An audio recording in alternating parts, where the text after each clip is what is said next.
Welcome to our channel. Robinhood app errors can prevent you from trading, but these solutions will help restore functionality quickly. Step 1. Check Robinhood's status page and social media to see if there's a known outage or scheduled maintenance affecting the platform. Step 2. Force close the Robinhood app and clear it from your recent apps. Then reopen it to establish a fresh connection. Step 3.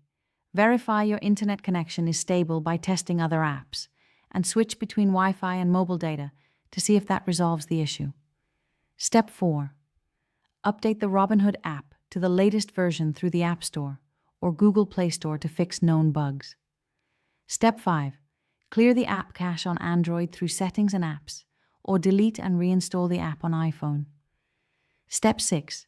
Check that your account is in good standing and not restricted by logging into Robinhood's website to view account status. Step 7.